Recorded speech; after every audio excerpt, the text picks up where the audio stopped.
seizure control as long as we maintain the medication at that dose. My concern, though, is helping the seizure is going to help the encephalopathy, because there's a dichotomy. While this is SCN8A epileptic encephalopathy, do we really know that treating the seizure is going to treat the child? I have a couple more slides with a lot of information, but that's all I really wanted to say, and I don't want to take up anyone else's time.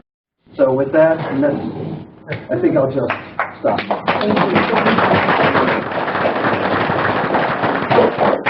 Just show the other slides, just to get an idea of what I was going to cover. Keep going. So, oh well, good enough. Thank you very much.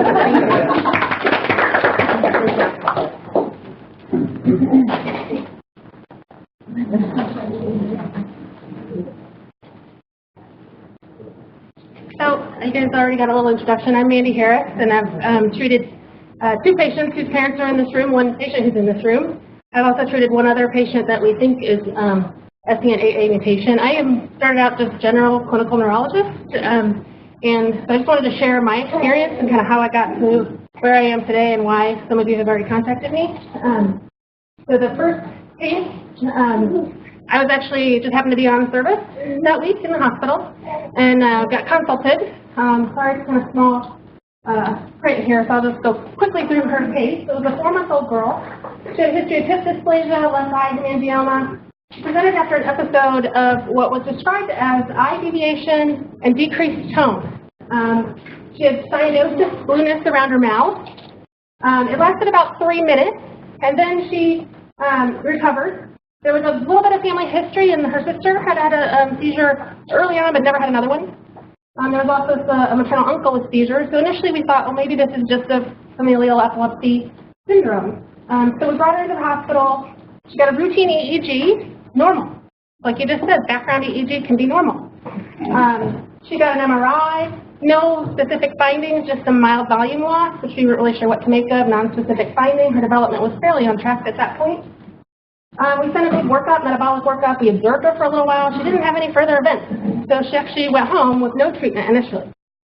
So then 4 days later, she came back. Same spell happened again. This time it was witnessed, I think, a little better. Her eyes were deviated to the left. She had foam in the side of her mouth. She was completely unresponsive. Again, her lips were blue. There was no clonic activity or shaking activity seen at all. She was just unresponsive and limp. Lasted for 2 to 3 minutes. So this time we brought her in, we did a prolonged EEG, kept her hooked up for a while trying to capture another one of these. It happened twice in 4 days. If we keep her hooked up, maybe we'll catch one. We didn't. After a few days, well, she did have some epileptic discharges noted during this EEG, so we thought, oh, she's probably got a focal epilepsy. We already know her MRI is okay. We'll start her on what's our first line a lot of times, levetiracetam, Keppra. So she went home on Keppra. She also went home with an apnea monitor. Because initially, the initial response, she was found not breathing. And so we were concerned, maybe she stopped breathing, she got hypoxic, and that's what triggered the seizure. Maybe it's not an epilepsy. She went home with both. So 3rd trip to the ER 2 days later, the apnea monitor went off first. The apnea monitor went off, family went in, and then she had the seizure. It was a typical event, but this time it lasted 7 minutes long. Previously only 2 to 3 minutes. So we immediately stopped that Keppra, loaded her with phenobarbital, and subsequently, as this group has helped us learn that levetiracetam often makes things worse, so I think that is a learning point. She was seizure-free for about a month until she had a seizure after her flu vaccine. And then 1 month later, we sent the epilepsy panel during that hospitalization. We saw that the Keppra made things worse, and it came back about a month later. And it had a novel, meaning never reported before, mutation. And so I started perusing the literature because I'd never really heard of this mutation either. So perused the literature, and her mom helped me get in contact with some researchers. I actually talked to Dr. Heather Mefford at AES conference, and she was putting together that first publication to describe the phenotype of patients with this mutation. So we were including our patient in that group. So at this point, actually, her seizure control was decent, so we didn't do anything different. She was on phenobarbital, but doing okay. But when I talked to Dr. Mefford, I said, hey, what helps these kids? What helps them? She said, most of them that are doing well are on a sodium channel blocker. And I said, well, that makes sense. It's, upregulating the sodium channels. We should put these kids on sodium channel blockers. So at 8 months, I had mentioned this to this patient's mom. I said, we should try it. We should try her on a sodium channel blocker. Mom was a little hesitant, as I know some people in this room have been as well. Some of you neurologists in the room, you're like, oh, this is too much like Dravet. I don't want to put my child or this patient on a sodium channel blocker. So this mom actually sought out a second opinion in a Dravet expert who told her to keep going with phenobarbital and use clonazepam around the time of vaccine so that won't happen again.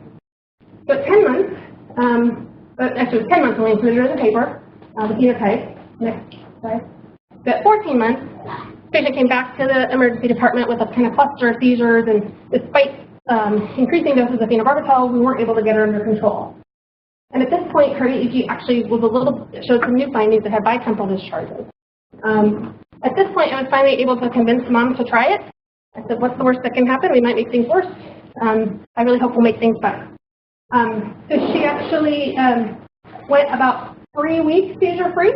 The last time I officially saw her was when she was 15 months old. And through communications, we've gotten months of seizure freedom. Usually it's after growth spurts, and we need to increase the dose for her growth. So we've gotten a little bit better about figuring out how much she needs for her weight and trying to get a step ahead. She has a little bit of ataxia and some mild developmental delays. Next slide. Most of you figured it out already because she said that I was her physician, but that's how I got connected with Julianne. That's how I got connected with Dr. Messer. That's how I got connected with this group. And then actually how I got connected with the next patient that I'm going to tell you about is through you guys and through the work that Julianne's done. So my second case was actually initially a phone consult.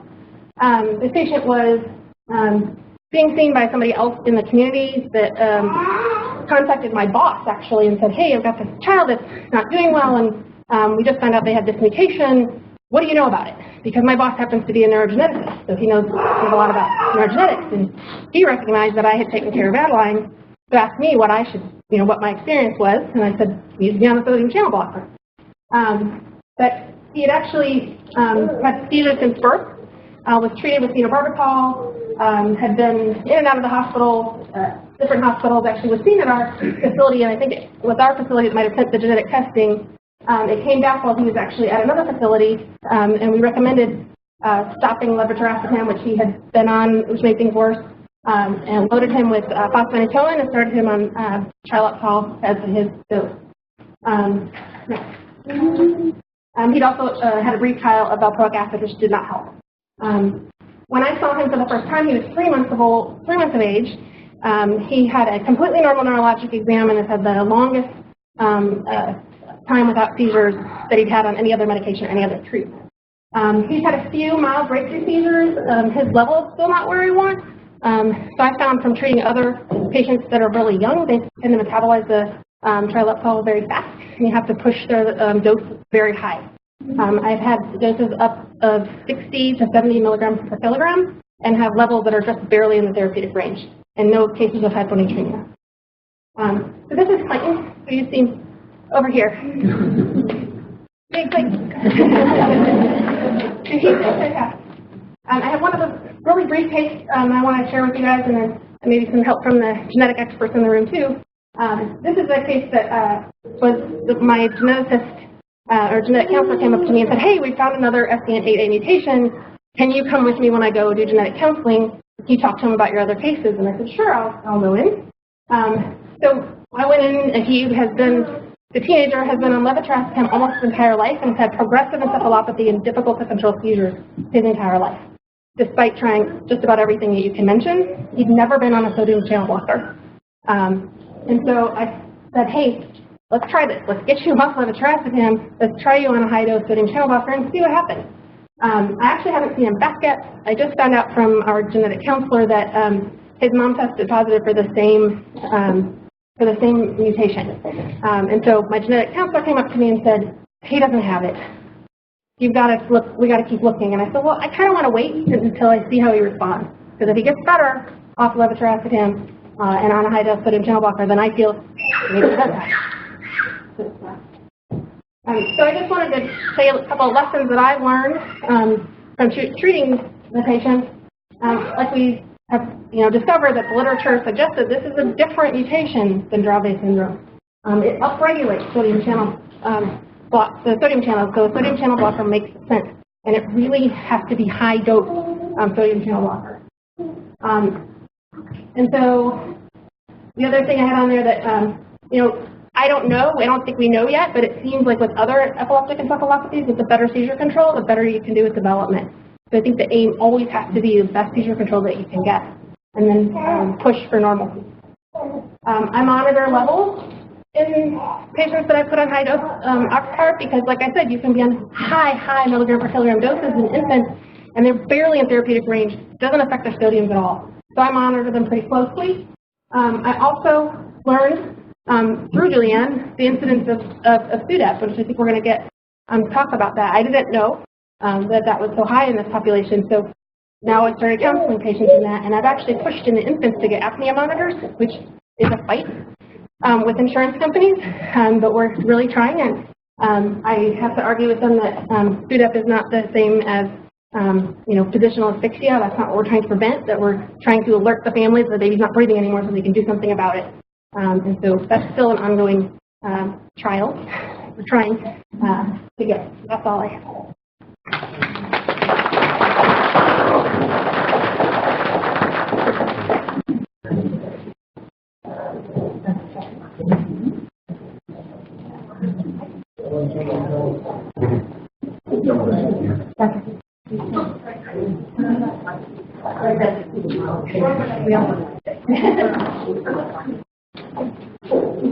Well, thank you. Thank you very much. Yeah, you don't need this. Yeah, that's just an earpiece. You don't need that. That's okay. Can you hear me? Not much. Speak up there. Okay. So, hi, I'm Ingrid Sheffer. I've got a terrible Australian accent. Let me apologise straight up. Thank you very much, Hilary and Julianne. And I wanted to thank Gabby and Jayetta because the meeting in April, I think, was seminal for us as well as SCN8A people, and very important to have us all in the room thinking and talking about how we can try and make a difference.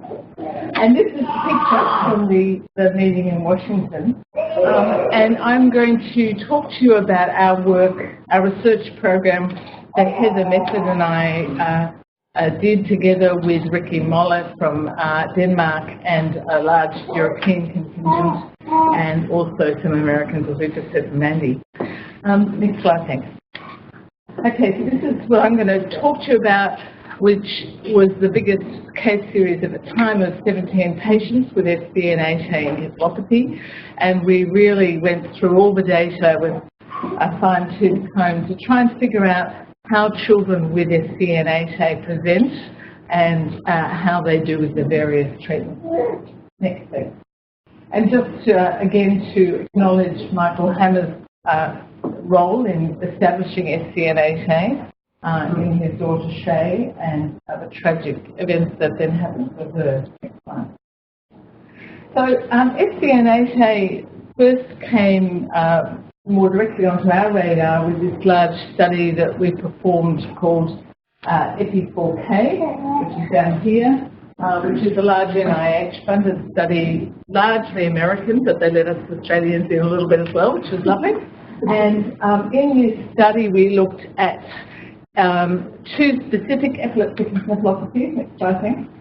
And we performed a trio whole exome sequencing approach. So to put that into English, what we did was we sequenced all the parts of the genes that make the proteins, which are called exons, and that's what this exome sequencing means, whole exome sequencing. And what we did was a trio, so we looked at the child that was affected, or the adult that was affected with the severe epilepsy, and their mum and dad, and we said, where does that child have a change in a gene that mum and dad don't have? Hoping that that would tell us it was a gene. It doesn't, there's a whole lot of steps after that. And we looked at 149 children with infantile spasms and 115 with Lennox-Gastaut syndrome, and we came up with 9 genes that had 2 or more mutations. And you can see SCN8A in there.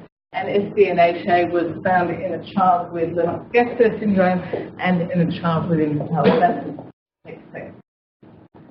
So then now more to our own personal study, and Heather's over there, and Heather and I have been working together for 4 or 5 years now. and really trying to solve all the children who have undiagnosed epileptic encephalopathy. So by that I mean not the Dravet, that is easy to solve in our hands because we can diagnose it clinically and then order the SCN8A inpatient.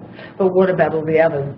So in this study we had 683 unsolved children, and then Heather, together with her postdoc Gemma Carville, sequenced these using very special technology called next generation sequencing, which is whiz-bang technology.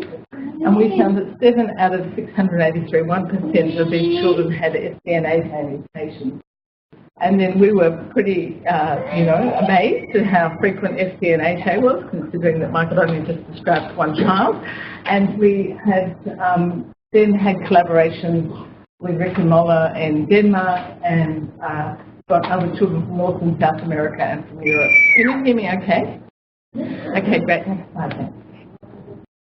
So here are the mutations in our study. Now, Michael's just shown you there are heaps more. And this is what happens. The gene gets discovered and some move into an explosion, particularly with the new technology. And of our 17 patients that we put together, 16 were missense, so they changed the sense of the DNA code.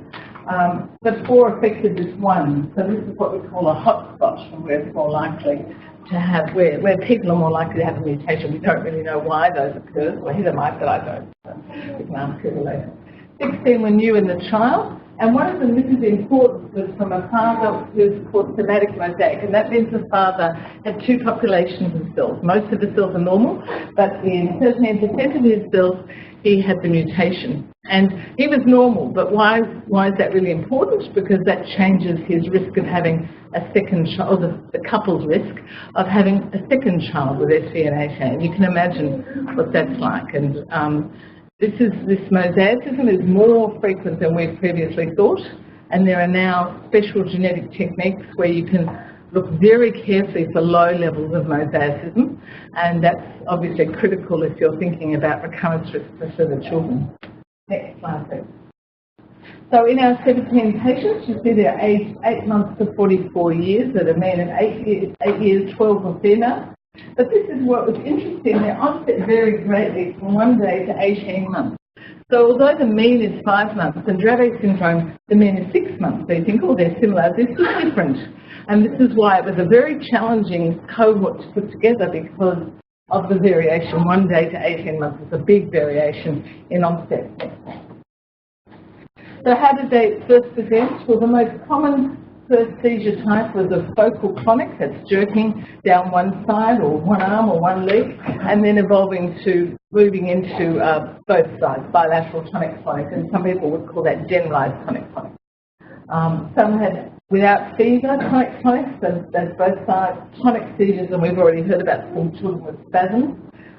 Some just had the simple myoclonic jerk, and one with a febrile seizure. So this is just the beginning seizure type. Next thing. 15 of the 17 patients went on to have multiple types of seizures, and that is usual in these very severe epilepsies of in childhood. We call them epileptic encephalopathies. It's very normal for the children to have multiple types of seizures.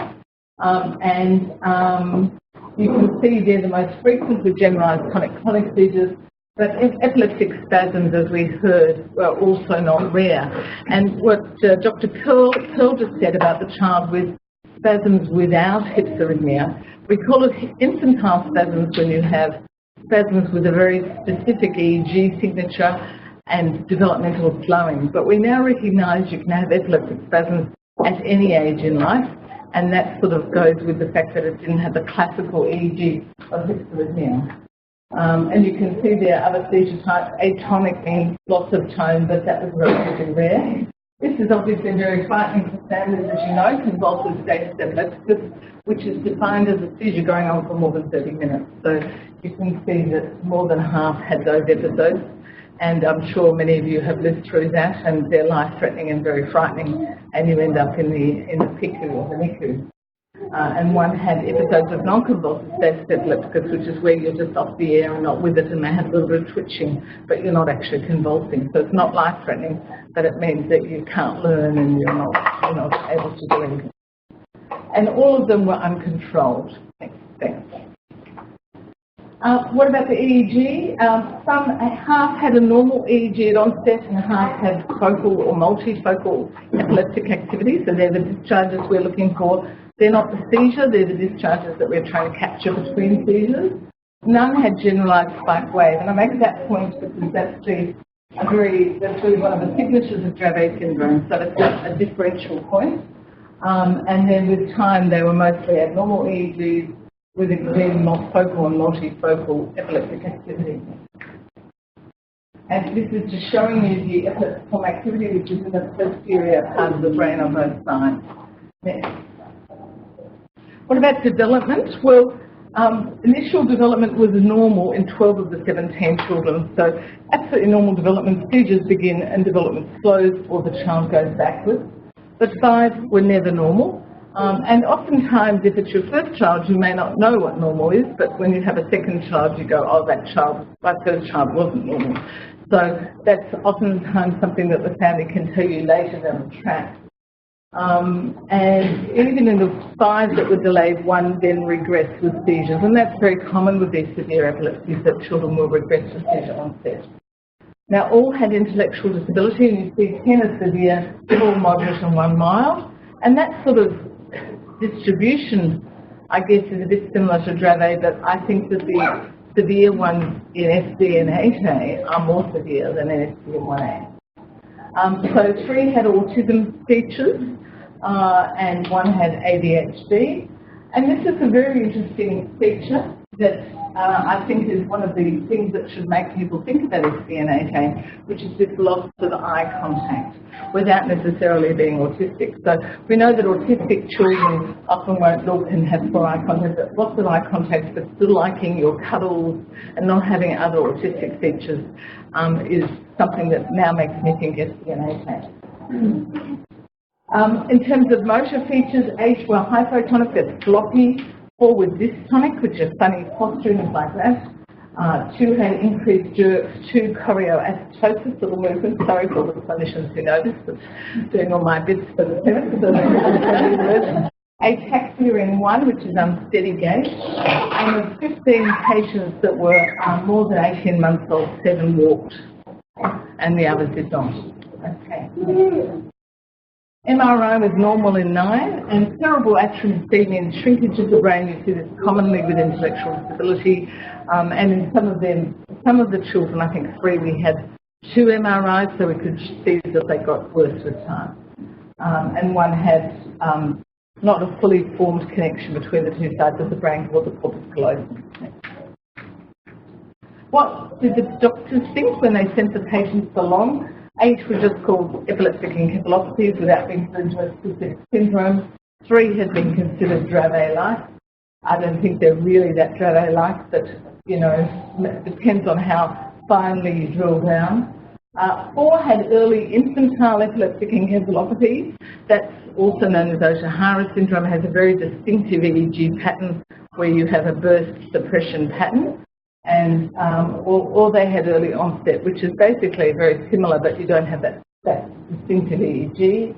1 was Rett-like and 1 was associated with vaccine. We know lots of these disorders can be triggered with vaccine and have been called an old-fashioned term called vaccine encephalopathy because people wanted to blame vaccines. We've done a lot of work in that area and shown, in fact, that quite a few of the patients with so-called vaccine encephalopathy actually have Dravet syndrome. Next. So you've heard this story already, but I think it's an incredibly important story and one that I'm teaching physicians a lot when I'm teaching, which is that the sodium channel blockers work, and 7 of our patients improved with carbamazepine, oxcarbazepine or phenytoin, trileptal, tegretol, and dilantin. To put that into, oh no, I don't think it's dilantin in this country, is it? It is. Oh, sorry. Good, thank you.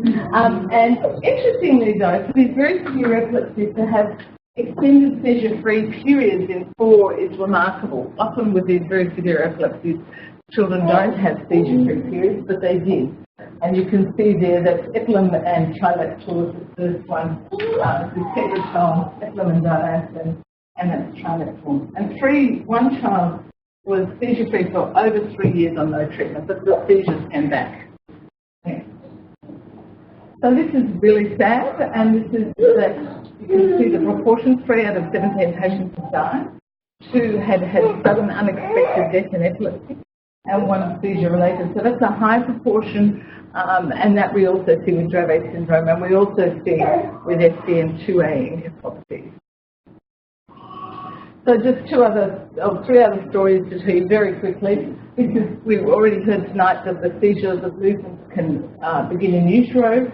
This is just a single case report describing that drumming in the womb, and then from birth, persistent jittery and clear seizures from 15 hours. And this is a Chinese group of 5 patients, and they also observed the sodium channel blocker responses. They also had a child die of sudden unexpected death in epilepsy, and their child had fever sensitivity, which doesn't seem to be a particularly SCN8A feature. And this is the last study I wanted to show you, which is the last Japanese study. And this was an interesting point. They found 10% of their children with early onset, so onset under 3 months, 10% were due to SCN8A, which is the same as KCNQ2, if you've heard that. Potassium channel encephalopathy, and that's also 10% that group. And I think the rest is very similar. They had 1 case with a syndrome called epilepsy deficiency with migrating focal seizures, which is also a very severe syndrome. So just the question that lots of people need to know is how does it differ from Dravet syndrome? As I said at the beginning, the age of onset is much broader. It's from first day of life, first hours of life, in fact, to 18 months. More seizure types of presentation than Dravet kids usually have. Epileptic spasms you do not see in Dravet syndrome. Dravet syndrome is very fever sensitive, and this is much less common in SCN8A. And why does it matter? Because in Dravet syndrome you give them Tegretol, carbamazepine, and they get much worse. In this disease, you must give them Tegretol or Dilantin because that can make a big difference. But they share this risk of sudden unexpected death. The last slide, onset, I think I've said most of this already, just that they tend to be given focal seizures, and then most of them develop tonic-clonic. A third, this is now putting together more studies than ours, a third has spasms and a third has myoclonic and absence seizures. They're refractory, and they have movement disorders and autistic features, and the rest I've already covered. So I think that's the last one, is it? Oh, and yes, this is an important slide. So Heather and Gemma done all the molecular work, and then to highlight Jan Larson, who's the first author. It was his part of his PhD, and he is a PhD student of the Kimona. And then, as you can see, many, many other people contributed to this study. So thank you. Thank you.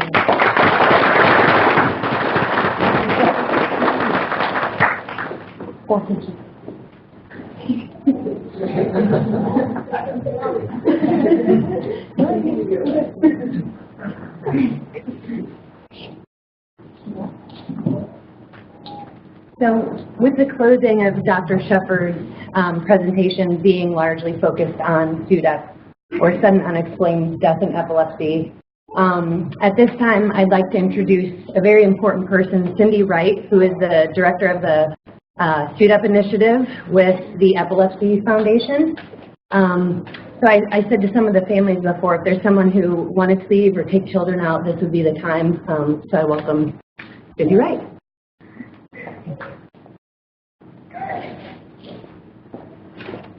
Hi everyone, thanks for having me here today.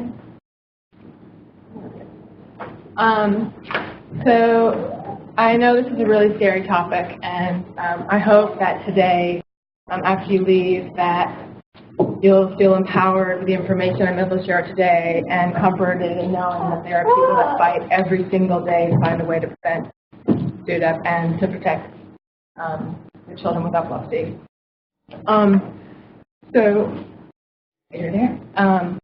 So a little bit, well, what I want to ask of the families in here, obviously I know you all now know about SUDEP, how many people have talked about the risk of SUDEP with their medical provider? Yeah. Okay, that's good. That's actually better than the, not that many, but it's better than what we're getting on average. So a little bit about myself and the SUDEP Institute. So I am not a medical professional, but I'm a passionate advocate. I have my own private practice consulting, and I work with a family who lost their 18-year-old son to epilepsy.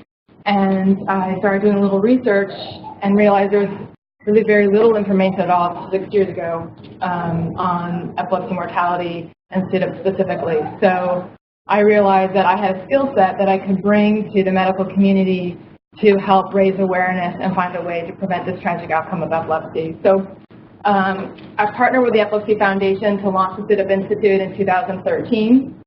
And our mission is to prevent SUDEP and to support people who are confronting the fear and loss caused by SUDEP. So we bring the resources to you. So the SIDEP Institute partners with other organizations like the American Epilepsy Society, CURE, Danny Did Foundation, SUDEP Action, and they're part of our advisory committee, and we also include epileptologists, researchers, family members, and bereaved family members, and people living with epilepsy. And together we carry out education and awareness initiatives for both people living with epilepsy as well as medical providers. We drive and support research into the causes and ways to prevent SUDEP, and we offer a support network for families who have lost loved ones to epilepsy. So next slide, I want to go over some facts on SUDEP. So this is the definition of SUDEP: a sudden, unexpected, non-traumatic death in a person with epilepsy without post-mortem exam evidence of structural or toxicological cause of death. So what does that mean? That means when they do an autopsy, they can't find any other cause of death, but there has been a history of epilepsy. So next slide. So we think these numbers are low, in fact significantly low, because of poor surveillance data, and I'll get into that a little bit later. But it is estimated between 3,000 and 6,000 people die each year in the U.S. as a result of epilepsy, and 2,700 approximately are from SUDEP, the leading cause. Next slide.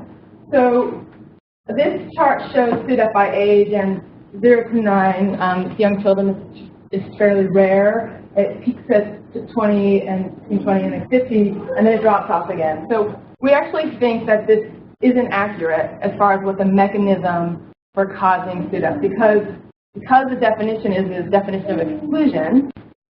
Likelihood of me not having some other medical condition, cholesterol levels, enlarged heart, that they can't rule out as a potential possible cause of death is higher. So certainly as you get over 60. So we think that it may be flat, but because of the definition as it stands now, we don't know. So this is the public health burden. So we might look at the total numbers and say, well, they're not that really big. Or maybe we don't because it touches us. But other disease states might say, well, you're losing 3,000 to SUDEP. That's not significant. But when you look at the public health burden, which looks at years of potential life loss, because SUDEP is happening to young people, relatively young people, when you look at other neurological conditions, it's second only to stroke. So the other conditions here are ALS, multiple sclerosis, Alzheimer's, meningitis, encephalitis, and then Parkinson's disease. So you look at all the research and money those conditions are having, but you look at the impact it's having on life. Now you might be asking what the rate is for epilepsy. Next slide. So the risk is more than 1 in 1,000 people with epilepsy die each year. Next slide. If the seizures are uncontrolled, the risk is 1 in 150. And I know most of you are here tonight, and this other slides show that for your population, it's even higher. And again, I just want to reiterate that I know how scary this is, and we are really working to make a difference. And I often compare SUDEP to SIDS.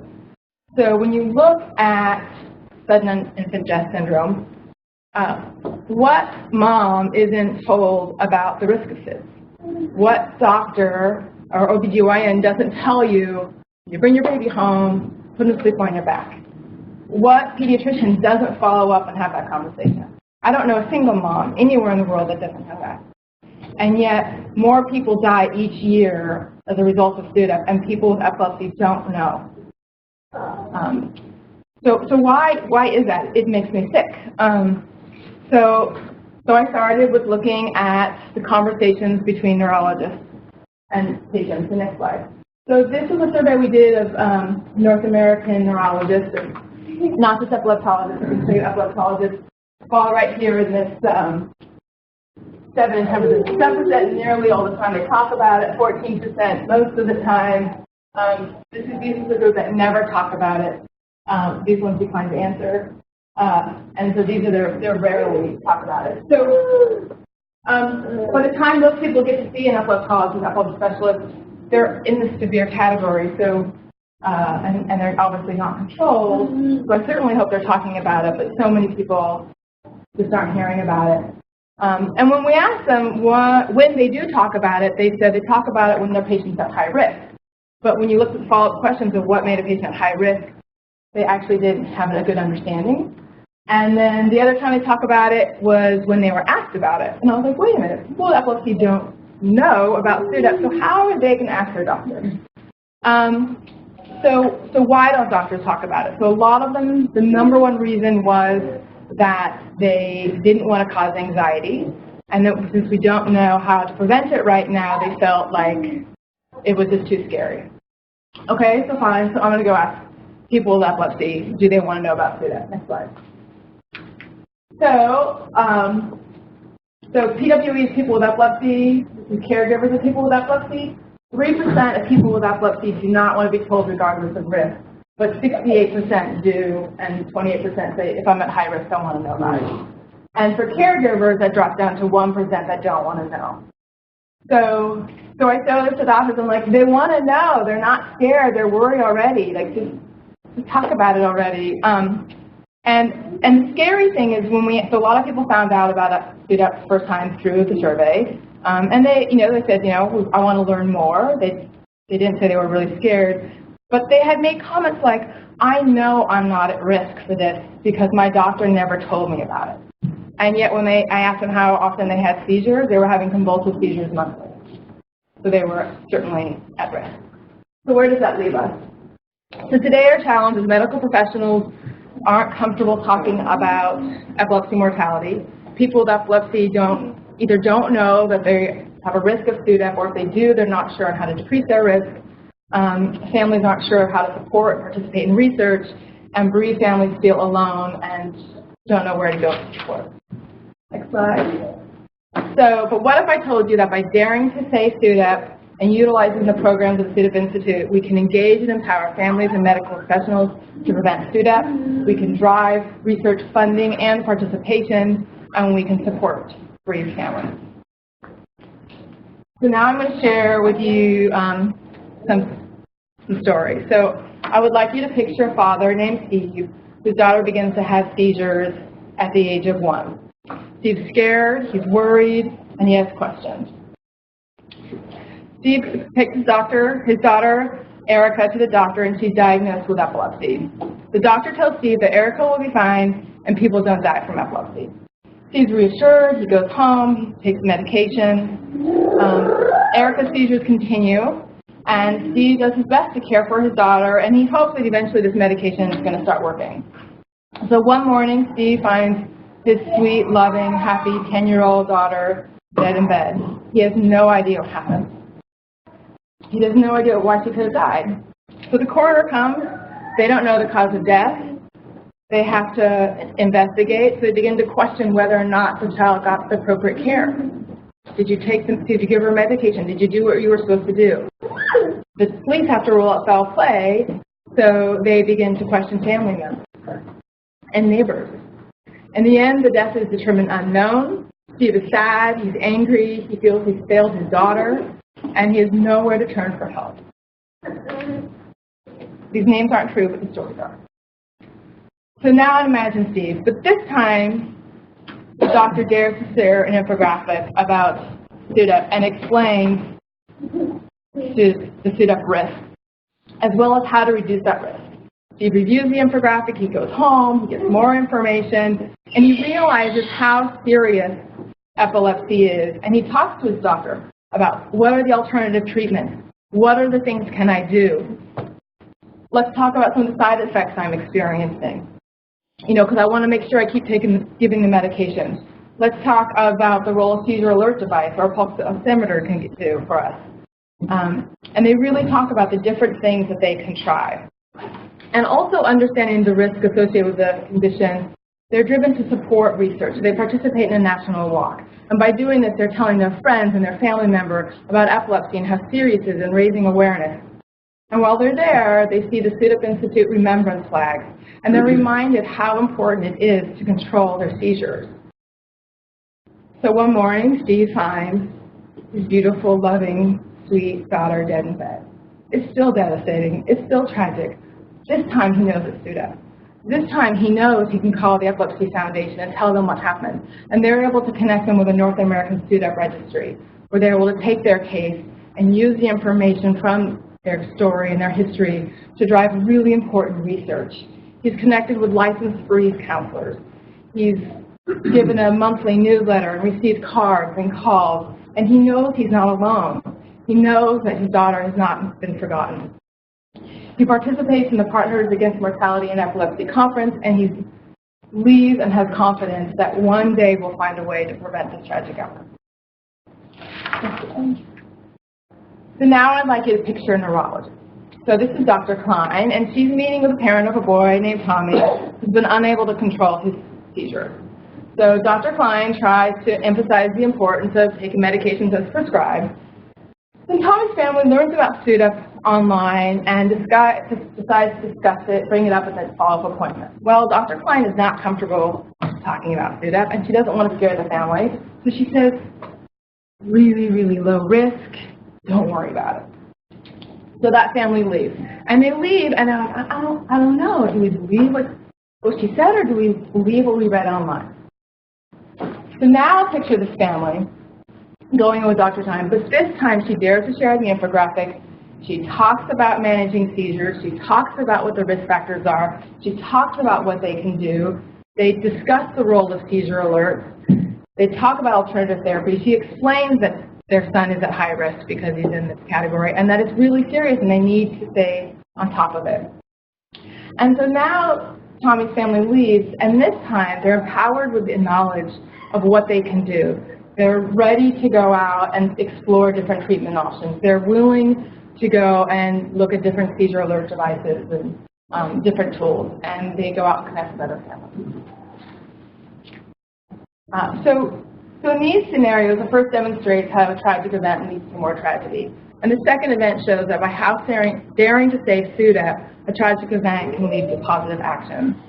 So the good news is you don't have to imagine the resources mentioned, that we've created them for you. And I'll tell you a little bit more about each of them. But first I want to go a little bit more about SUDEP risk factors, the mechanisms, and what you do to decrease risk. So no one yet knows what the cause of SUDEP is. We know that it happens most often at night. All witness cases happen after convulsive seizures. The time period varies. And we know that something happens with breathing, heart, and the brain. So let's go a little bit more. So what's happening? So respiratory, so different things happen. This is why we don't know the exact cause. So sometimes there's sleep apneas, and that's because the signals from the brain aren't telling you to breathe. Sometimes there's spasms from the seizures or restricting the diaphragm or the vocal cords. Other times the oxygen levels get low. And in most cases, SUDEP patients are found face down, so there could be suffocation. But we know that the seizures may cause it, so we don't know if that's what it is. With cerebral shutdown, that thing is that a lot of times in these EEGs, they find that the brain activity drops the patient essentially in a coma, and the brain isn't telling the other parts of the body what it needs to be doing. And cardiac arrhythmias, in most times with the seizures, the heart speeds up, and other times it slows down.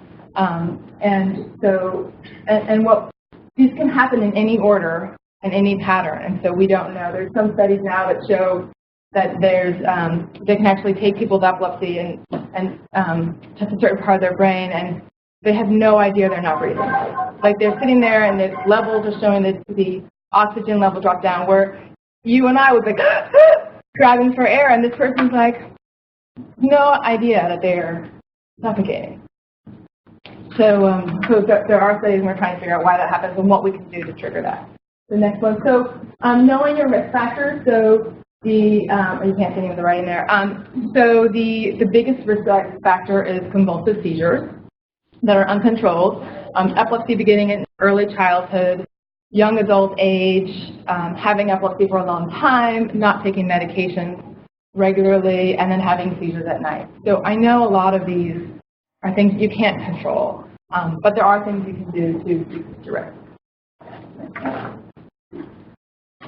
So we try and encourage people to do four main areas. So the first one is taking medication as prescribed. And if your medication is not controlling your seizures, talk to your doctors about it. Let them know. Ask for different treatment options. And if you're having a hard time taking your medication because of side effects or because the schedule you're on doesn't work for you, talk about that as well because they can work on that with you. Keeping a seizure and health diary to record questions you have, because sometimes there's so much going on, you're like, oh, I wanted to ask you something and I can't remember what it was. And it's also really important to let them know about changes in frequency, type, that suddenly you're having them at night when you're sleeping when you weren't before, changes in duration. And it's easy to forget, like, I don't know, I think it was however many times, but writing it down, this really helps them give you a better treatment plan. Knowing your seizure triggers, obviously if you know what's triggering it for you, you can take preventative action and try to avoid those triggers. The common ones are not getting enough sleep, drinking too much, and stress often causes this. And then working with your medical team, with family and friends to develop a seizure response plan. So what are you going to do when you have a seizure? What happens when you're not the one there and there's someone else in the house, like or a babysitter or your grandparents watching them? Do they know what to do? Do they know seizure first aid? Do they know what the rescue remedies are? Have you talked to your doctors about that? What's appropriate? Should you be giving oxygen after seizures?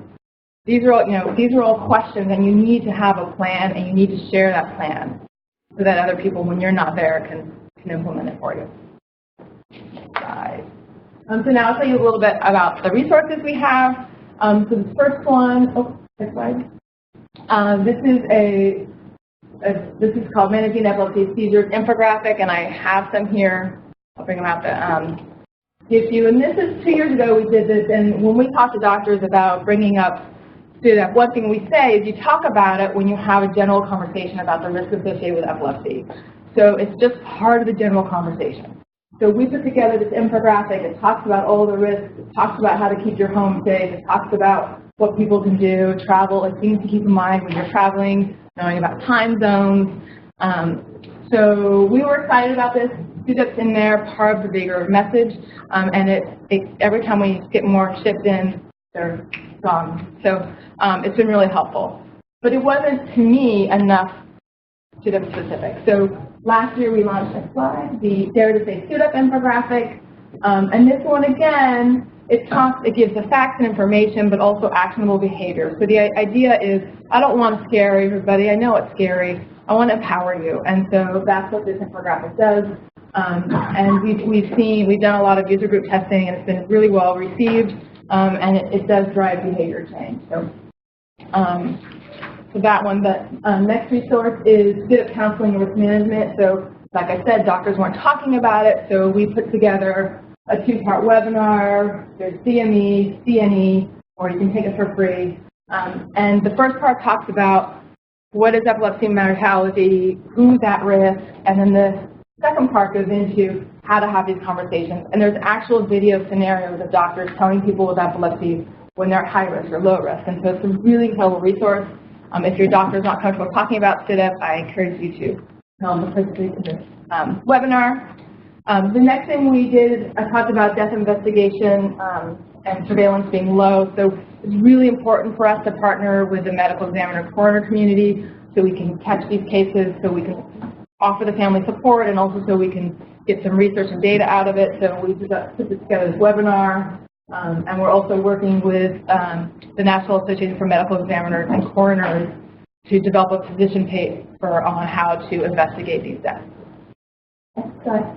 So the SUDEP Challenge Initiative, this is I like to do things the innovative way, so we did a $15,000 prize for the person who came up with an idea to develop an advocacy campaign. So we'll be launching a new campaign in the spring based on that winning idea. We also just had a $30,000 prize for the person who could come up with an app or a tool to help people be more compliant with their medication. We have the winner. We're just going through some legal agreements on how to do that. So we will be launching in the new year an app that people can have on the phone to monitor their epilepsy and help reduce their risk. And we will be launching 2 more challenges that are on finding ways to predict and prevent SUDEP, and those will award $1 million. Next one, and I also want families to know about the bereavement resources we have. We send an information packet, 114 pages. It's about SUDEP, but it's also about how to deal with grief, how to tell family members, how to talk to children about death in general, and it's just an incredible resource. We have 2 licensed grief therapists who were also bereaved by SUDEP, so they get it. They are really supportive. We have a newsletter. We have an online support community connecting families. We do our flags, we picture our flags on our national walk, and we really support families through the process of participating in research and becoming advocates to help protect others. Next slide. Next slide, I'm going to talk about some of our partners. The next one is the North American SUDEP Registry. This is if you lose a loved one to epilepsy, we collect those cases and we help drive research for it. Next slide, the Rare Epilepsy Network. I know Barbara's here today, but so this is a great resource if you haven't registered already. I know we have 13 SCN8A families in there, but this really connects you with research efforts and lets you help other families. Barbara, what's the URL? ren.rti.org.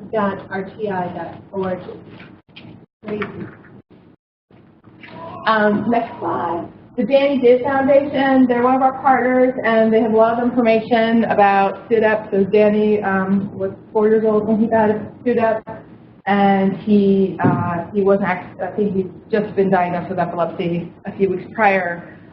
So they really focus on the device and technology, and not only can they give you information on what might be the best device for you, but they have a device subsidy program, so they can help you get access and buy you those alert devices. So incredible resource. Next slide. Partners Against Mortality and Epilepsy Conference. This conference is similar to this meeting here. It's a 3-day conference, and we bring researchers, clinicians, and families to talk about this for 3 days and find ways to prevent epilepsy mortality. So it's not specific to SUDEP, although since it's the biggest risk factor, that's what we spend a lot of time on.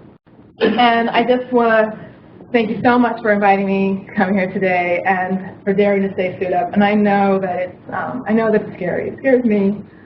My nephew has epilepsy, and I just really hope that you feel empowered with the information and know that people who are really committed to find a way to prevent it. So thank you.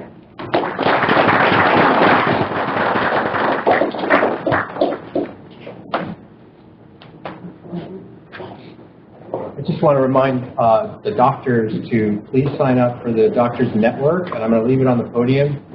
It would really help to develop our network further than we have so far. So if you agree to have your contact information on the SCN8A website, put your name down here and your contact, and I'll write to you again to make sure it's okay. So now we are going to pass on the mic to a couple of researchers that are in the room. So we're going to talk about the scientific horizon of SCN8A. Dr. Meisler.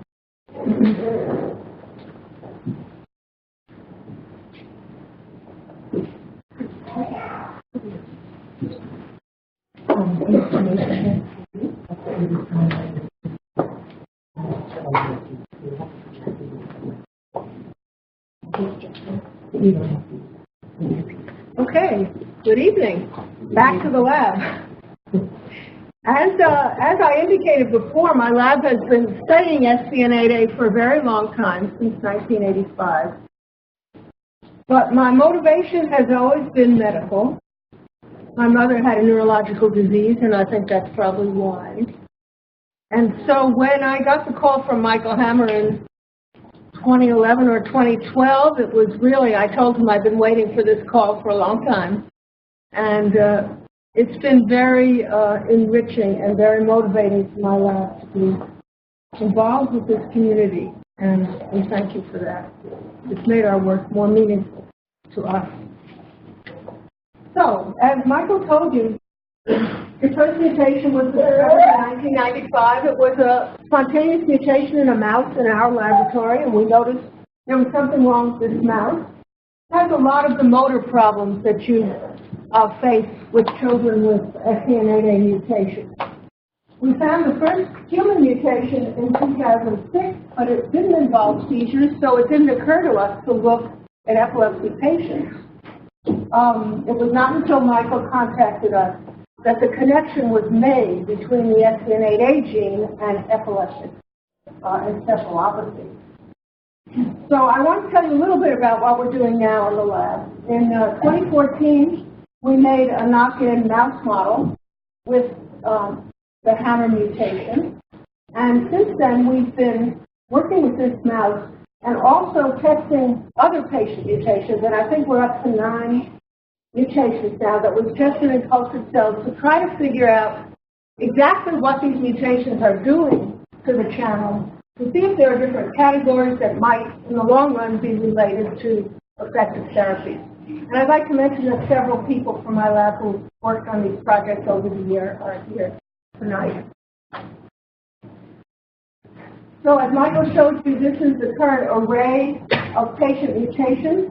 They're spread all over the channel, but I don't think that means there's no genotype-phenotype connection, because this is one protein domain. And I think what I'll show you is that different mutations have different effects on the channel properties, and those are probably indeed related to clinical outcomes. Next slide. So we found 2 different kinds of abnormalities in patient mutations, studying them in transfected cells. And they make sense in explaining why this is a hyperactive channel. The channel normally has to open and close very rapidly within milliseconds, and that's its function. So you can see over here, a wild-type channel opens and closes. This is 20 milliseconds time course. But this mutant channel opens and does not completely close. So it has a defect in closing that leaves the neurons constantly more likely to fire again because the channels are not completely off. So on the one hand, you can have incomplete inactivation of the channel. On the other hand, in 2 patients, we found a premature opening of the channel. So if the normal channel opens at minus 40 millivolts, this channel opens 10 millivolts sooner. So you get stimuli to neurons which normally would not cause the neuron to fire, but if you have this mutation, it will fire early. So it remains to be seen how these are related to therapies, but we hope that this kind of characterization will be helpful. So the next slide shows some data on mutations in one particular amino acid, and this is work by Minaj Patel and Brian Barker, who are here tonight. And we made these mutations in a cDNA, and they tested them. So again, here's the wild-type channel opening and closing. Now here are 3 different amino acid substitutions at the very same arginine residue in this protein. And this has happened in 10 separate individuals. So this is a hotspot that Michael talked about. And regardless of whether that arginine is changed to tryptophan, glutamine, or leucine, in all 3 cases, what you see again is a delay in channel closing. And we know from Al Goldman's work that this particular amino acid interacts with the inactivation gate of this channel. And so we think that that's the molecular explanation. And it's very interesting that if you lose this positive charge, it doesn't matter that much what you put in there. You get a very similar effect. So the next slide shows you this mouse model that we made. And although we can understand some of the effects in cultured cells, there are a lot of questions that we can ask with a mouse that we can't do any other way. And so we've made one mouse, and there are several others being made, and we intend to make some others with specific purposes. So this is J.C. Wagner, who's here at the back table, and she's done most of the work on this.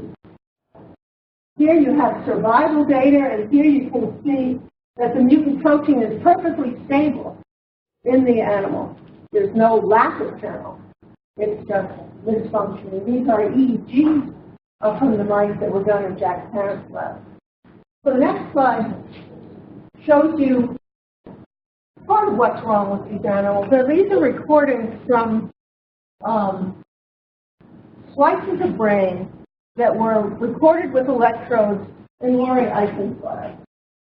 And on the left you see 3 kinds of neurons in wild-type mice.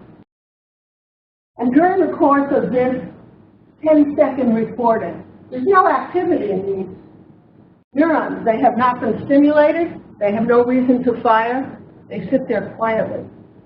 But the same regions of the mouse brain, of the mutants, you can see in the hippocampal region, there's quite a lot of spontaneous fire.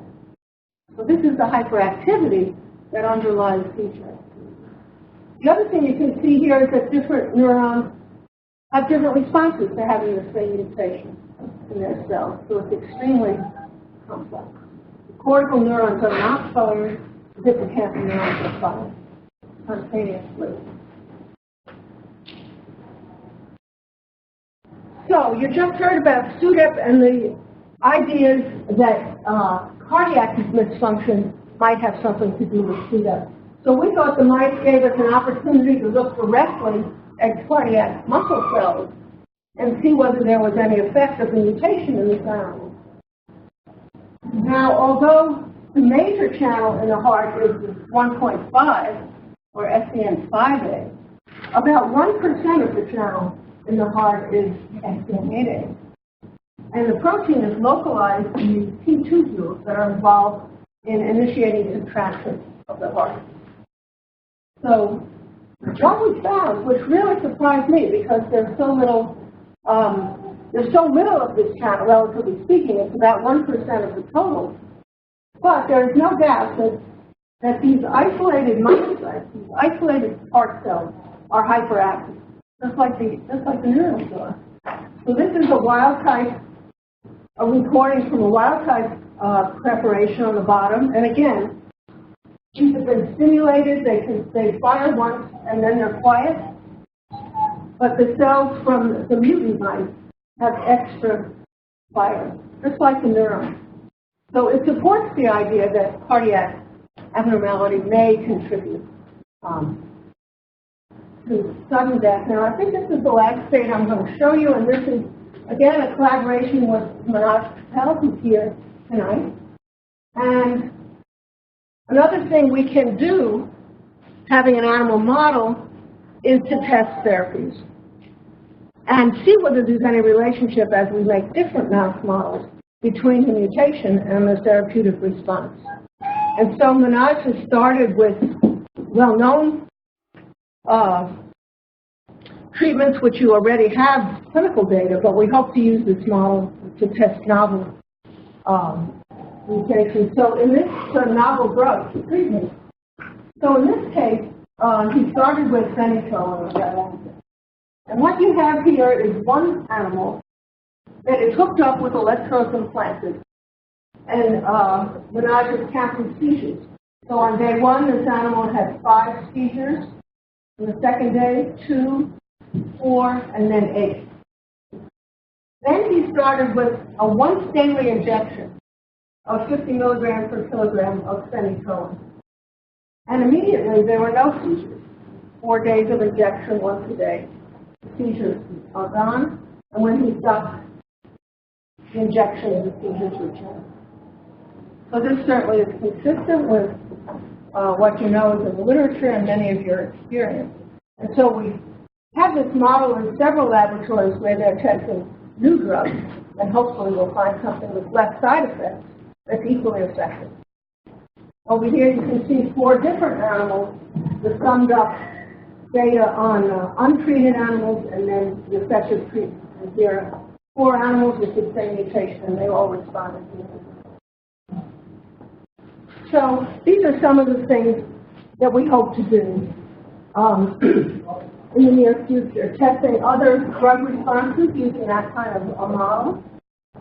Testing the effects, trying to identify genetic modifiers, which might give us clues about new targets.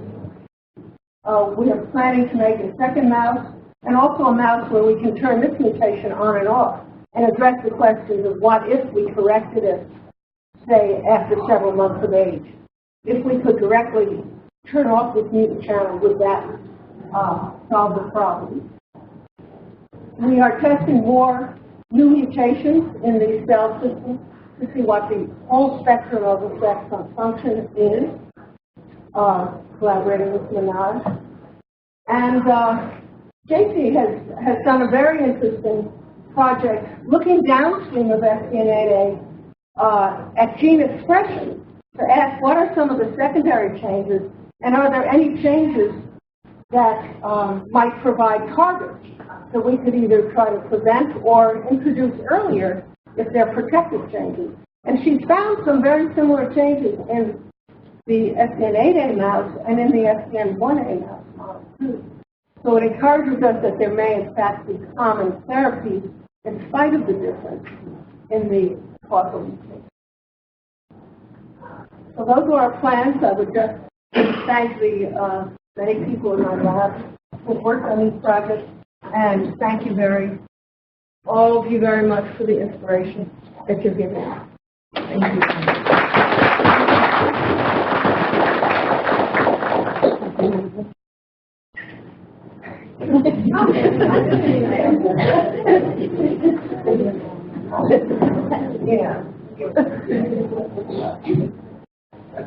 you.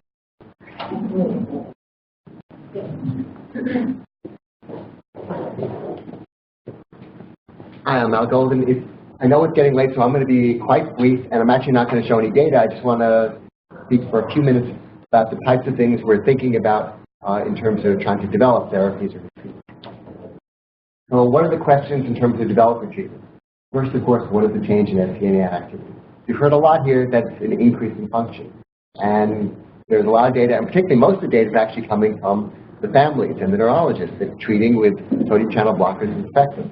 So we think that's true, but there's actually some conflicting data. Some people see maybe there's decrease. And that's very important, because before you treat the patient with something that blocks the sodium channel, you want to make sure there's actually an increased sodium channel, or you make it worse, such as the drug agent. If there is there an existing drug to correct it? Adeline does work somewhat, but it's very non-specific. Block all the sodium channels. So it's also blocking SCN1A, which causes the symptoms of drug agent. What part of the body does the drug need to act? I mean, do you need to get the drug everywhere? Can you make it more specific? And is there a critical time? Do you have to treat very, very early to stop development delays, or can you start treatment as soon as you find out? That makes a big difference for diagnosis.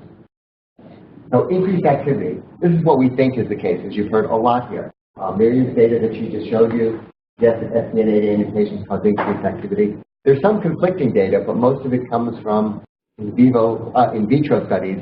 So that's the model we're going on. And if that's true, that's actually the most helpful, because Andrea's Scout's laboratory, and Andrea's in the back, we showed that if you decrease SCN8A, it actually reduces seizures in mice. And in fact, if you reduce SCN8A, in mice that have the equivalent of Dravet syndrome, you reduce seizures and you reduce lethality. So reducing SCN8A seems to be very, very effective. The problem is all the drugs that are being used, such as Dilantin, reduce SCN8A, and they reduce SCN1A, which is the cause of Dravet syndrome. So therefore, what we need is something that's specific for blocking SCN8A. And a number of drug companies are working on that. They're trying to develop agents that are very specific. And if you get something that specifically blocks SCN8A, then that should be much more therapeutically specific without causing the symptoms that you'd also see in Dravet syndrome. Now, there are other possibilities. It could be decreased activity in some patients. That would be more of a problem. You have to rule it out before you put in drugs to block the channel. And yes, we can identify some drugs that increase it, but it's tougher. Or there are altered properties. You know, we could try to say address the biophysical changes that Miriam has just mentioned, but I think that's going to be much more difficult if mutation is different. So at the moment, I think most of us are proceeding on the model and it's increased activity, but we really need to make sure that's true before starting to treat people. Okay, so how do we make sure that's true? There are a number of models that we're using experimentally to treat it or to understand it, and that's what Miriam has just spoken about. Transfected cells, one that she didn't mention, neurons from induced pluripotent stem cells or iPSCs, and they're taken right from the patient or derived from the patient, and mice with the SCN8A mutation. Okay, so transfected cells, that's the easiest, the fastest, is you can study lots of different mutations, and you can compare them in a very well-regulated system, but there are some problems. One, you're looking at a cell, you're not looking at a neuron. It may not reflect what's happening in a nerve cell, and it certainly may not reflect what's happening in people. Even if you're looking at human cells, these are often the human embryonic kidney cells. They're kidney cells, they're not neurons. So this is the fastest, it's the one that's being done a lot, and it can tell you a lot biophysically about the channel, but it doesn't necessarily relate to what's going on in the nerve, and you certainly can't study things in the nervous system. From patient skin cells, this is one that Miriam did not mention, but it's being tried a lot, and particularly at Michigan, Jack Parent, Lori Eisen, and Miriam also. And advantages, it studies the effects of the mutation in something derived from the actual patient. It requires a simple skin biopsy, and from the biopsy, make a cell line, and from that cell line, you get induced pluripotent stem cells. You can study many mutations because you're studying the mutation in the person. And you also look at the effects on nerve cells because you take the induced pluripotent stem cells and differentiate them into neurons. So you actually look at a human person mutation in the nerve. And then you can actually test the drug on those nerve cells as long as you can treat the effect. There are some problems. Correcting the nerve may not cure the disease. And that's why we really need to test everything in an animal model, even though now we're going to an animal model person. So that's where you go to the mice with the SCN8A mutations, of which a number of laboratories are making new ones. The problem is it takes the most time. It takes quite a while to make each mouse. You have to construct the mouse for each mutation. This has the big advantages, though. You can study the effects in the nerve cells, study the effects on the whole animal, and you can really test the potential of new drugs and find out, are they preventing seizures, and are they also preventing the disease, which is the most important part. This is not just seizures, they're developmental studies and other symptoms that arise, not necessarily caused by the seizure. But of course, there's a caveat, mice are not people. There could be important differences, but really this is the best approach we have right now. That's the one that's proven to be used. So the therapeutic implications, selectively blocking SCN8A may be therapeutic. We believe that's going to be the best approach, at least so far. Mice with decreased SCN8A are resistant to seizures, and that's not even if you talk about a mutation that increases SCN8A, just mice with other types of mutations that cause seizures. You block SCN8A, you help. So particularly in patients that have increased SCN8A, we believe that selectively blocking it is the most hopeful approach. The problem is, of course, we have to get drugs to do that. We have to confirm that the human SCN8A mutation really increase activity. And then the last one is the critical one. Compounds are being developed, but once a compound gets developed, first that can be tested in cells, mice, has to go through all the procedures. So it's not going to be fast, but at least there is hope. At the current time, we use drugs that are not specific, meaning they block all sodium channels. But for the future, we're hopeful that there will be compounds that are more specific to SCN8A, and those should be more effective without having as many side effects. I think that was the last slide.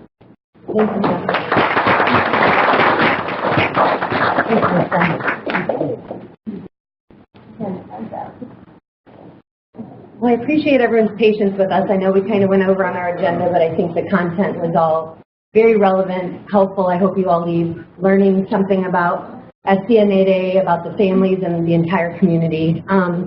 We do have a live stream going on, so we do have some families from across the world that have been streaming. So we're going to, after closing remarks, have a short question and answer session. If anyone in the room or any of the families following along online have questions for the speakers, researchers, clinicians, anything like that. Are you able to message? And we do know that some of you have already stayed longer than you intended to, so, you know, if anyone needs to head out, obviously we understand. So we will try to do a short question and answer period if anyone can stick around. I believe actually the Wishes for Elliot family, Jada and Gabby brought some wine if we can figure out how to open it. You guys are all welcome to join us for a drink afterwards. But we did want to just say in closing, you know, that this is really just, this is a, you know, a little bit of an experiment for us. So it's our, you know, our first try, and we hope to make this an annual event. And we're working together with Daniel in Brazil to create another SCN8A research grant for 2016, and to help fund some of the, you know, promising research that, you know, all of you are thinking about. And we'll be calling on some of the researchers in this room to help us, help advise us in that process. Just a couple of quick notes. Wishes for Elliot has a table at AES. I encourage you.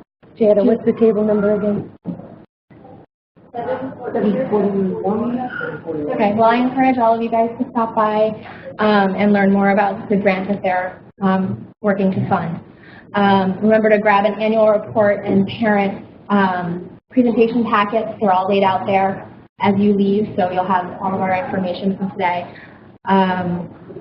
And, you know, we just wanted to say, you know, as a community, we feel that we're strongest when we work together. And we hope that this event will help to inspire and empower all of the SCN8A community, researchers and families and clinicians alike, to continue to work together in hope for our children's future. So I wanted to once again thank Daniel and Nathan for coming all the way from Brazil. Again, they arrived on Friday and they're leaving tomorrow. They're the ones that made all of the audio video available, the live stream for the families who could not be present, as well as a recording that will be available to everyone that's in attendance to share with colleagues and things like that in the future. So thanks again to all of the speakers. If you were a speaker, we have these little cups here for you with some goodies to go along with the budget-friendly goodies that each of you got on your table. So thank you again, and thanks for your patience, as it was our first time hosting such an event, but I'm very, very pleased with the outcome of knowledge and the number of participants. So thank you all, and travel safely as you leave the AES after this weekend. So. And hang out for questions if you can. Yes, please. Thank you.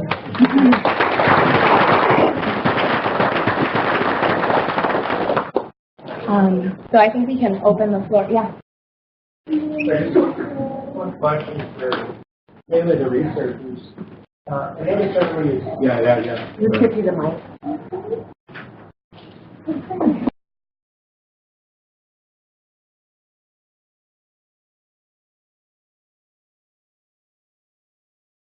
I see a lot of progress towards trying to find either cures or like how to stop SCN8A altogether, and just a lot of experimentation you need to do, not just on mice, but in the real world. I haven't heard anybody mention sort of the one that we've all been kind of looking at and using ourselves with families, that is CBD, which we found very beneficial. Well, is there anybody doing any research on CBD and its effects on SCN8A? That's my question. Anybody?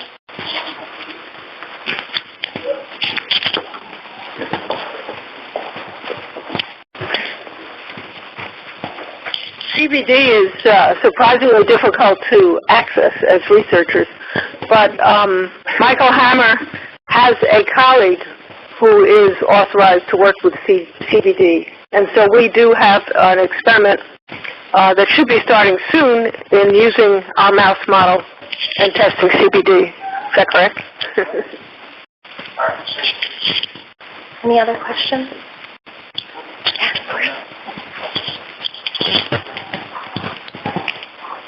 I think if I'm right, at the Gervais meeting on Thursday night, Ted Cummings showed that CBD was inhibiting some of the sodium channel currents that he was recording, and they're called resurgent currents.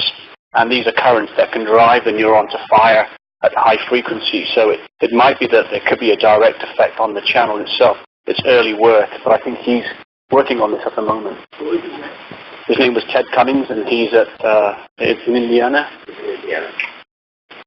So I'll just a comment, which is,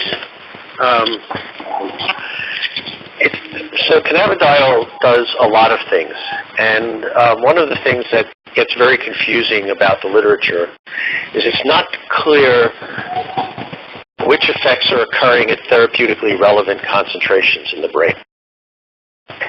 And the thing that also complicates things is that what's in the clinic now is not purified cannabidiol. It's a strain of cannabis that is enriched in cannabidiol, but there's other things in there.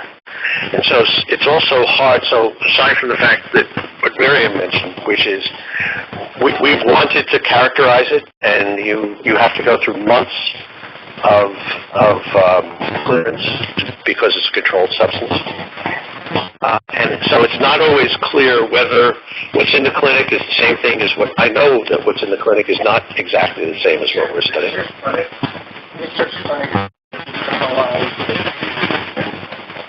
It's a controlled substance. It's not a rule that I agree with. I agree with you. No, but I mean, we're states that criminalized recreational substances. Yeah, we're not in that state. So there's nothing in Colorado or Nevada. I mean, marijuana is Right, but not CBD. It's not. In the state of Pennsylvania, So CBD is a class 1 so there's, substance right. like heroin. Right. Yeah, which is different. But besides that, Right. I mean, Here, let me. besides that, there are states that. I don't think this actually works. This poses for the. All right. Well, CHOP was the site of the CBD trial for a small trial for Dravet syndrome, and then a dose-finding trial for patients with Lennox-Gastaut, and that the paper reporting those results has been accepted and is going to come out in I think a month or two. And there's a couple of symposia here at CHOP, here at the AS meeting discussing those results, and so we're going to know. I mean, we're going to know if CBD is effective. But and in that trial, it was purified CBD that was provided by a pharmaceutical company. We weren't giving the patients enriched strains of medical marijuana. So, but I don't think there are any evidence with SCN8A epilepsy in any of the trials that we did, because the rules of those trials were somewhat stipulated by the company providing the CBD, and they had to either have Dravet syndrome again in one or Lennox-Gastaut syndrome in the other trial. So I don't know if there are any. Yeah. Does anybody else have a question?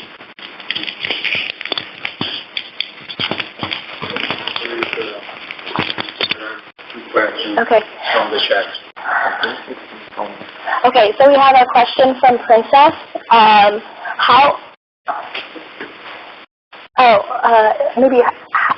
old is the oldest person currently living with SCN8A?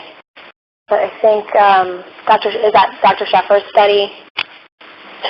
40. It was reported in April that she has a 47-year-old. Okay, so Dr. Sheffer has reported in April that she has a 47-year-old patient. Regarding the potential development of a medication to uniquely target SCN8A, with SCN1A being more common, wouldn't something for to treat SCN1A come first? And if so, do you know if there's anything in close development? So I guess the question is, wouldn't we expect to see a drug targeted to SCN1A before SCN8A, and if so? So we're working on both. And so following the work that Andrew and Al Golden did and Miriam has done, the indication was that if you block 8A, you would offset the effects of a deficit in 1A. So what does that mean? In the brain, there are excitatory circuits and inhibitory circuits, and you have a fine balance between the two. And 1A is primarily in the inhibitory circuits. So it took a long time to figure that out. It came also a lot from the work of Dr. Rossi. So paradoxically, what was so confusing to people is that people take sodium channel blockers to treat convulsions. And so they assumed that if you were missing one of your sodium channels, you wouldn't get convulsions, right? Because it's like having a blocker. And it turns out that 1A is primarily in inhibitory circuits. So you lose the balance between the two. And the thinking is that if you block 8A a little bit, you restore the balance. It might be the case that 8A directly will be easier to treat because in the Dravet children, it seems that they can't tolerate any block of SCN8A at all because they have half the normal amount to begin with. And so the drugs that you've heard about that are useful for treating children who have 8A mutations are contraindicated. They exacerbate the mutations on 1A. And the working hypothesis is that they can't tolerate any further block of 1A. And that's kind of what Al was referring to as well. If that's right, then it might be the case. So I'm here in part to try and understand to what extent there's an unmet medical need. And it sounds like some of the patients are actually doing pretty well with the existing blockers. And the only question is how much better would they do if you had something selective? But, you know, so actually we're fortuitously developing the same compound for both types of epilepsy. And, you know, I think which one would get studied first may come down to kind of which family can be best treated.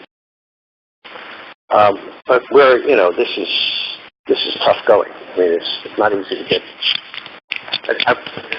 I want to give you hope, but I want to give you realistic hope. You know, we're still early, right? Anyone else?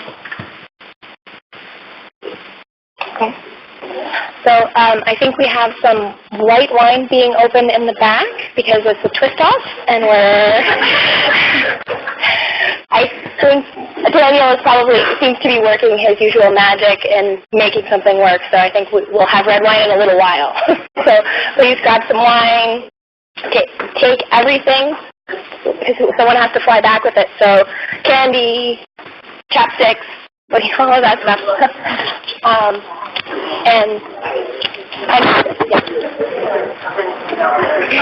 Okay. Can I